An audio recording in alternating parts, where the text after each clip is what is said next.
Hi. I woke up this morning super early thinking about a friend of mine that's going through a divorce, and this is something that I'm kind of in some ways uniquely qualified to help with because I went through a very painful, difficult divorce because we had multiple properties, we had children, and there was addictions involved, and the addictions were the main reason for the divorce. And so I went through a really, really painful time because a lot of it kind of hit out of the blue. It came at a time when I was really working on myself and I was reaching for what I did want in life instead of constantly reaching for or being afraid of what I didn't want was going to happen, kind of a thing. And so I was in this time period where I was accelerated personal growth, and then out of what felt like the blue, I found out because my life coach was really in tune with patterns that happen with addictions. And so him and his wife would say, hey, we think this is what's going to happen next. And then usually a week or two it would happen. I'd be like, how did you guys know that? And they're like, well, we've worked with a lot of addicts. And so I started realizing recently, because I have a friend who's going through the exact same thing, and I have been trying to be really present with her and there for her and kind of telling her, hey, this is the kind of thing that happens and this is the pattern. So divorce can be really, really, really tricky, especially in those kinds of situations. And so there's a couple things that I really want to encourage you in why you're going through this horrible thing, which is one is make sure and take care of yourself. And I know that's so easy to say, oh my gosh, everywhere now is all the talk about self-care and all that. But sometimes what happens is I didn't do a very good job of self-care because I felt like I didn't deserve to take care of myself. On some level, I still had deep, undeserving patterns. And luckily, a lot of those have changed and shifted over the years. But that was the space that I was in then. So I did do a few things for myself here and there. And I was pretty good at making sure that my home felt peaceful. I was pretty good at not just getting sucked into the text crap back and forth, And sometimes it's just really that form of self-care is about holding power over your own energy, your own agency, being able to say, I don't need to be in a text war right now with my ex over X, Y, and Z because that's the lawyer's job, like if there's stuff like that going on. It's also about how can I help myself rest. If you need to go get some sleep supplements or you're going through menopause, there's also, because I have a huge background in health and wellness as well, there's some really great supplements that you can take to help yourself sleep.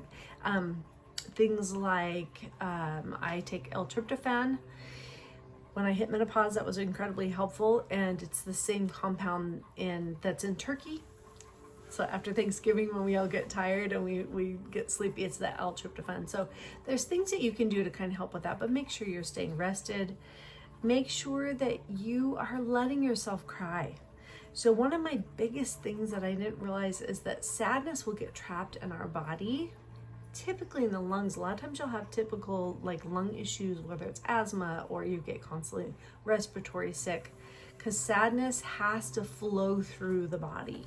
So if you're going through a divorce right now and you're in a lot of pain over it, really letting yourself cry. And one of the best ways that you can do this, and this is just an interesting little thing, is if you let yourself drop to your knees when you're crying. It's very interesting because you can let it all out, and the body, because sometimes we're afraid to let it all out because we're afraid that we won't stop crying. It's just not going to end.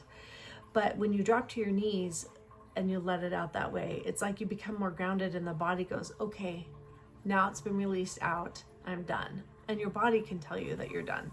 The other thing is just during this time period, listening to your body. Your body is incredible. It's a technological miracle. Truly, truly, truly it is. If there's stuff going on that you feel like maybe something is being told to you that might not be true, you'll feel that in your gut. You might feel slightly nauseous. You might feel a knot there. Really paying attention to all those little things, which is those funny feelings or those quick downloads, those are your body and your intuition talking to you, telling you that something is off, something is not right. So pay attention to those, because oftentimes truth will come out, or it can be sussed out when you're having those kinds of feelings. The other thing you can do for self-care is obviously like eating healthy. That's all great. We all know that, but we tend to, at least I do, and I know many other people that do, go for things that aren't maybe as healthy for us. Like the chocolate is a big one for me. So instead of telling yourself no, give yourself a little bit, and then try to say, well, I'm going to focus on this particular thing. Maybe it's an apple or it's something healthy, but I'm also going to let myself have something that feels good in the moment, because our body and our being is craving feeling something good. So I think a lot of times, we tend to get hard on ourselves if we're binge watching something or distracting ourselves. And I think there's really a balance, because if we only do that, then we won't really process the feelings and the emotions that we need to process. But if we only process, then sometimes it's too overwhelming, and then we stop processing because it became too overwhelming. So I think there's kind of a balance, letting yourself have a little bit of distraction to be able to help keep you from being only in the abyss, and then also letting yourself have some reward. And at the same time, when those moments come, like I remember there was times when I would walk into a room thinking, oh yeah, I got to go do this or whatever it was. And I'd walk into the room and all of a sudden I would just find myself just sobbing. And I'm like, what is wrong with me? Like a second ago I was fine and now I'm not fine. And that's okay. That's normal. Feeling that overwhelm and that aloneness and that frustration, the anger, all those things, the deep sadness, that's normal. There is nothing wrong with you feeling every single one of those things. And you might vacillate back and forth. And one day you might feel a little bit okay and then feel like it's awful that you feel okay about it. So let yourself feel whatever it is that you're feeling, and be okay with the fact that all those emotions are important and they're here to tell you something.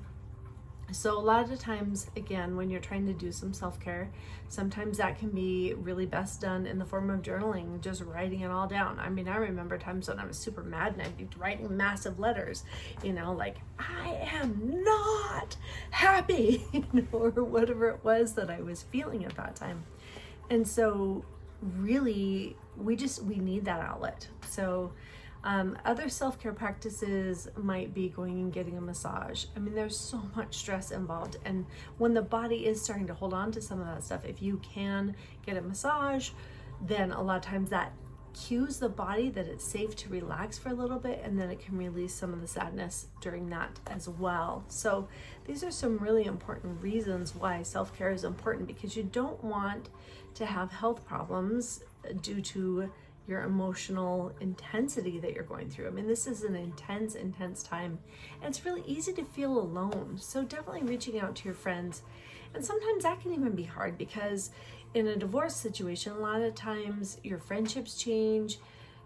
All of a sudden, if you're still single and you're not dating someone else because you don't believe in that or whatever, it can feel like a really lonely time period, because your friends are still typically married and together and you're going through all this stuff. So, that's when it can be helpful to have a life coach or someone else that you can lean on, and family too. If you have close sisters or close friends, close brothers, whatever the case might be, just really reaching out, because most people love to be there for one another, but they don't always know how, I feel like, in our society. So, yeah, maybe it's okay to say, hey, I just need a listening ear right now. Could you give that to me? That can be really, really important. The other thing to really keep in mind, outside of the self-care stuff, and I have, a bunch of other ideas too, but that's just a few that I've thrown out that I used myself. But the other thing is really, really being careful with your children. I mean, they're going through a huge transition too, and children can really internalize the whole process, and they can really start to believe that it's all their fault. And it doesn't matter what child it is, no matter how hard you try, they tend to internalize it. And so that was something I had to really really help my children with and talk to them about, that it wasn't their fault. They were always loved. Mom and dad would always love them. And my kids now will, and then not putting them in the middle. So my kids now, oftentimes they're 20 and 23, and they'll tell me now how grateful they are that I didn't put them in the middle of it, that I didn't talk to them about all this stuff. So that can be really difficult, because sometimes when you're in pain and the other person maybe is making themselves look like they're the hero, or maybe they have more money than you do, so they're trying to spoil the kids, and then you feel like you don't have anything to offer.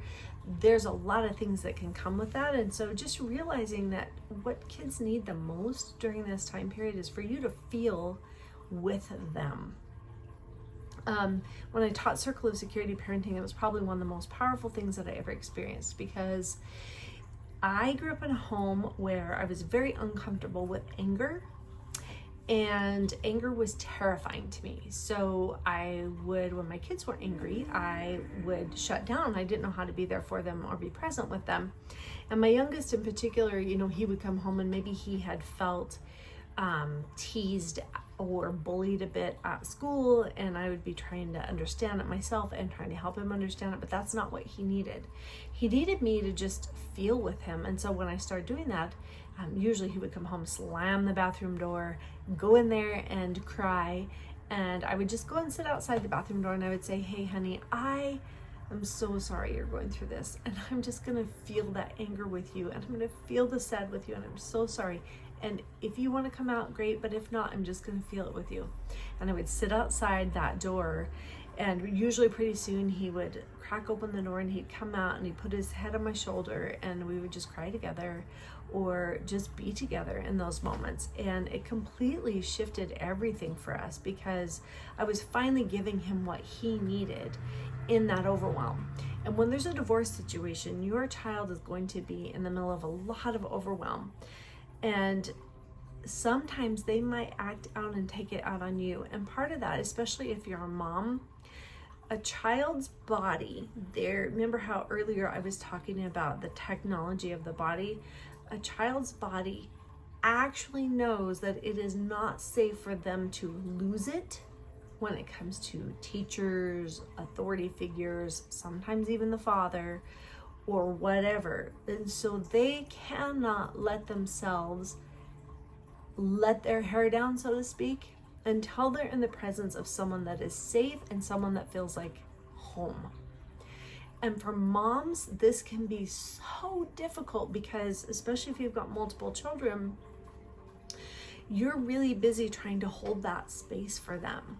And that can be so hard, because finally, at the end of their day, all their anger, frustration, pain comes out while they're with you. That's hard to deal with. On the other hand, that also means that you are home for them. They feel unconditionally loved by you. So realize that going into that in that moment, like all good moms, unfortunately, you sometimes feels like you have to put your pain and what's going on for you aside, and really holding that space for that child. This is another reason I think it's so important for women to be able to communicate with other women, to have that kind of support, because if you're trying to hold that space for someone else, you desperately need it for yourself as well. And I think that's the reason why coaching is so valuable, because not just coaching, but friendships, or seeking out, it could be a pastor, or someone that's trusted in your life. I've had some situations where I kind of learned not to trust some of those kinds of things, but when it came to friendships and my mom and some of those venues of support, it just really makes all the difference. So I know this is a lot. I know you're going through a lot. I really trust that you're going to be held and supported. And if there's anything I can do to help and support you, I would love that. In the meantime, take care of yourself. Go get yourself flowers if you need to. Go plant something in the garden. Make yourself a beautiful meal if the kids are at the dad's. I remember feeling so alone sometimes during those first few months where they would be at their dad's on a weekend and I was home alone. So really, go get a pedicure. Anything that you can do, a bubble bath, doesn't have to cost a lot, but just something to really help you let loose of those emotions. Don't hold them in. Really release them in a way that feels helpful. One more quick tip, like on anger, just realize a lot of times when you're really angry, it's usually sadness. Anger is oftentimes a secondary emotion, and anger can give you some energy to continue to